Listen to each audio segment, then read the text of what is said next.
Please join me in Gassho.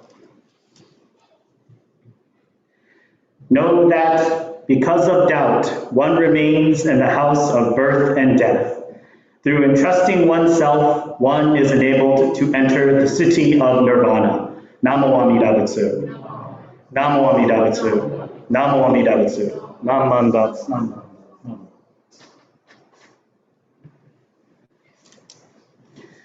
Good morning, everyone. Good morning. Ooh, nice and energetic today. Is it because of the warm weather that we're having outside today? I don't know about everyone else, but I am getting flashbacks of California. Now, of course, when I say that, my California relatives laugh at me because they say, you all have no idea how hot it is down here. But regardless, I am very happy to see this warm weather. And because the last couple times that we've had our services in person, unfortunately, the weather was, it's to be expected here in the Northwest, apparently. It was a little cloudy, sometimes a little rainy, but that's okay because we are here to listen to the Dharma. And while the weather can affect our moods sometimes, we can definitely rely on the Dharma to bring us back to the center. First, I would like to thank all of the people who attended the June seminar that we hosted yesterday. I would especially like to thank our Tacoma Yaba members for doing such a wonderful job hosting here on site at the Tacoma Buddhist Temple. They were all on their computers in various rooms of the temple and hosting it through Zoom. So it was one of the first times we had an event like this here at the temple where we had some members on site hosting through the computer and the rest of the participants hosting through their own cameras at home. So that was a lot of fun. And a very special thanks to Chen Sing Han, who gave us the guest speaker, who was the guest speaker of the wonderful June seminar. I personally really enjoyed her talk. If anyone's interested in listening to it, I recorded it, so I can definitely share it with you privately through email as opposed to publishing it publicly online. So for the past week, and in this time of June and going into July, one of the themes that I was talking about for my Dharma talks is the concept of trust or entrusting. These days, it appears that trust is a hard thing to come by. We are also very cautious to give trust ourselves. If anything, we seem to trust our pets more than we trust other people. But let me start this story with an example from a television show that I personally happen to love. I know that this television show is a little problematic in today's standards, but I remember watching it as a kid when I was growing up at my grandmother's house of all places. How many of you know about the show Kung Fu? Okay, some of the older folks. No, I love this show too. So Kung Fu is a show starring David Carradine, who was Kwai Chang Caine, who was a wandering Shaolin monk in the West. So this was, again, we'll talk a little bit later about some of the problems with the show, but in actuality, the concept itself is very interesting, having a Shaolin Buddhist monk wandering in the West. But throughout those times in the show, he has flashbacks where he thinks about his lessons that he learns from the masters that taught him Kung Fu and all of the life lessons that he needed to know. One of the times when Kwai Chang Caine was a little boy, he was sent on an errand with a friend to get supplies and buy food from the market for the Shaolin monastery. On his way, he encountered a nice-looking old man who said, "Oh, where are you Shaolin monks going to today?" And they said, "We're going to the market because we need to buy supplies for the temple." And the wise old man said, "Ooh, that's wonderful, but I fear that there are bandits on the main road today. So it would be best if you divert yourselves to the side path here and take a shortcut so you can get to the market quicker and without experiencing bandits." And Kwai Chang Caine and his friend says, "You are a very, most kind, honorable man, for letting us know this."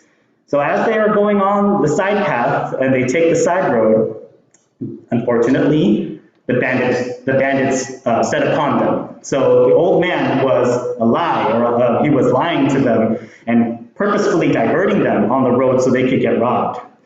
So Kwai Chang Caine and his friend get robbed, and they return to the temple. And the master asks them what happened, and are you okay? But then the master, after he makes sure that both boys are all right, he asks both boys, "What did you learn from this?" So he asks the first boy, "What did you learn from this?" And the boy responds, "Never trust a stranger." Then he looks at Kwai Chang Caine, and he says, "Kwai Chang, what did you learn from this?"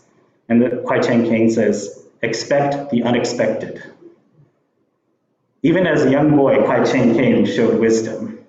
And his master scolds the first boy and says, "This is not the lesson we learn from this experience." When you are building something, like with carpenters, and you have nails, sometimes you might encounter a nail that's bent and bad. But then does that mean you mistrust and throw away the rest of the bag of nails because one nail is bad? Usually, we as humans and Bonbu only trust those who agree with our point of view. We also sometimes find it easy to trust family members. Yet, as Buddhists, we can find trust in the Dharma, not blind trust or blind faith. I am not advocating for people to just believe in something because I say so. And in fact, the Buddha doesn't say this either. The Buddha, in fact, encouraged critical thinking. The passage I have quoted this morning comes from Honen Shonin and was given on a lecture in the Jodo Temple, which is on Mount Hiei. And so I'll read the quote again so we can listen to it one more time. "Know that because of doubt, one remains in the house of birth and death. Through entrusting oneself, one is enabled to enter the city of nirvana." So this is a little complicated, but also very much true. We, in a sense, it's hard for us to give our trust to somebody or to something or to or to an organization, for example. And this doesn't mean we should and I'm also not advocating we just blindly trust or we just, oh yeah, okay, you should all just turn your trust things on or trust meter on and then trust, without thinking about things. Absolutely not.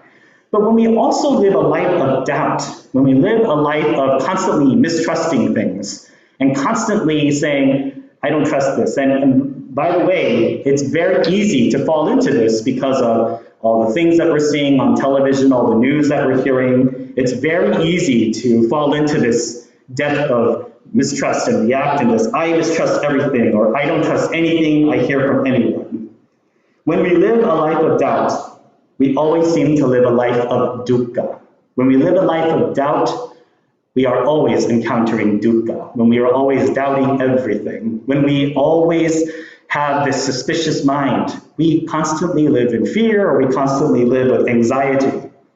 But when we are finally able to entrust ourselves to the wisdom and compassion of Amida, we are in a sense able to live this life in a settled manner. Now this doesn't mean that we are going to never get mad or that our blind passions don't arise. But it also means that we are able to live our lives more sincerely and as we truly are. And why is this? Because Amida Buddha, the Buddha Dharma, wisdom and compassion of Amida Buddha, accepts us for who we truly are. This is one of the great dichotomies of Jodo Shinshu. Our doctrine tells us, we must put ourselves aside and entrust ourselves to the wisdom and compassion of Amida Buddha. But how many of us, when we really think about it, still constantly rely on our own self-power to figure things out or to always make sure that we do things our way, or it has to be my way, or it has to be this way. And that's because we only trust in our way that we understand things. And yet the Dharma still continues to work for our benefit. Yet from time and time again, when we sometimes fail with our own egos and our own blind passions, the Dharma pierces through that and shows us that we ourselves are embraced by the wisdom and compassion of the Dharma. So with that in mind, I would like us all to remember this concept of trust. And again, I am not saying that you should just blindly trust and just believe everything everyone says.